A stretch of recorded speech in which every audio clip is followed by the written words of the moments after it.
জুম্মাতে আইলে অনেক সময় জুতা চুরিও নি। হ্যাঁ, একদিন আমার জুতা লই গেছে।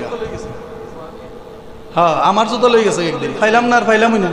আবার বহুত মানুষের ভাগ্য এমন আছে 1 মাস পর হয় না ফিরাই দিয়া যায়, 1 মাস পাউটাও দিয়া তার হয় না ফিরাই দিয়া যায়।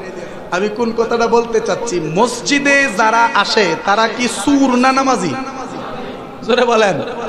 নামাজি। তো সব নামাজি যেখানে, এখানে জুতা চুরিটা ওই তো কেরে, কথা ঠিক কিনা? তইলে হন আপনারা কি করবেন? চুরি কি কোনো নামাজি করছে? বুঝবেন কথাটা। এই মসজিদে বা যে কোনো মসজিদের জুতা চুরি হয় কেন হয়?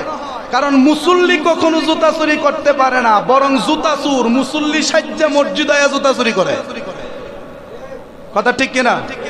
কথাটা বুঝবেন। মুসল্লি কোনোদিন জুতা চুর না, বরং জুতা চুর মুসল্লি সাজ্জা কি করে? জুতা চুরি করে। সেম সুন্নি কখনো ভণ্ড না, বরং ভণ্ড সুন্নি সাজ্জা ভণ্ডামি করে। কথা ঠিক না বে ঠিক? মাজারে যারা সেজদা দে খুঁজ নিয়ে দেখেন, আলিফও জানে না, বাও জানে না, তাও জানে না, এর বাপের নামও কইতারে না। কথা ঠিক কিনা? যে এর বাপের নাম হইছে না, এর বিরুদ্ধে কি এর ফতোয়া? কথা ঠিক কিনা? যে নিজের সম্পর্কে জানেই না, হে তো হে কি পাগল না? পাগল, তার মেন্টালিটি ঠিক নাই। তাহলে যার মেন্টালিটি ঠিক নাই তার উপরে তো কোনো শরীয়তের ফতোয়া চলবে না। শরীয়তের ফতোয়া কার জন্য? যার জ্ঞান ঠিক আছে, যার সবকিছু ঠিক সলিড একজন মানুষ, তার জন্য ফতোয়া, তার জন্য শরীয়ত।